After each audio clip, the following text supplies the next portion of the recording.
Hi, this is Michelle Tandler. Today I'm going to try something. I'm doing a little experiment, which is reading aloud my friend Nick Bastone's newsletter, SF Minute. I'm a huge fan of what he's doing. I think he's writing about all the hottest topics in San Francisco. He sends a daily newsletter.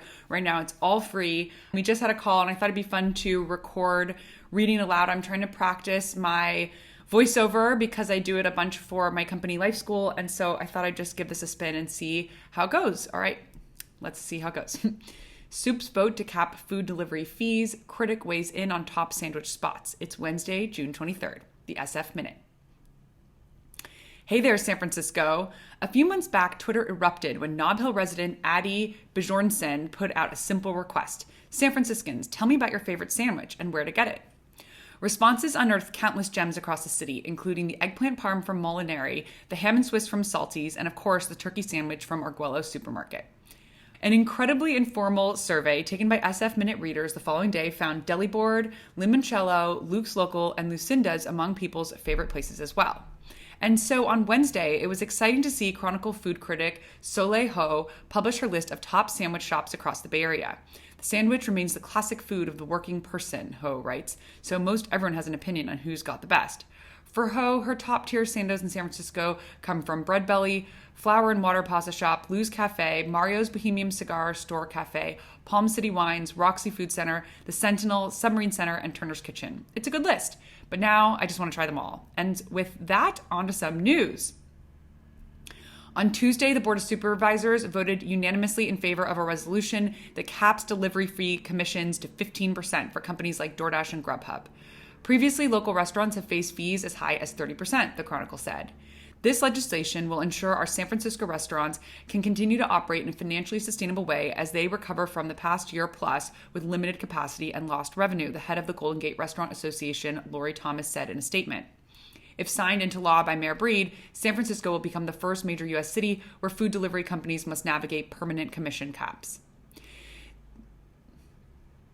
The Examiner had a good story on Tuesday about the debate that's brewing in City Hall over police financing and the hiring of more officers. During a budget committee meeting last week, SFPD Chief Bill Scott pointed to the now infamous Walgreens shoplifting incident as an indication that the city needs more officers. It's not rocket science, Scott said. We don't have people running into stores with a garbage bag and running out of the stores when an officer is standing right there.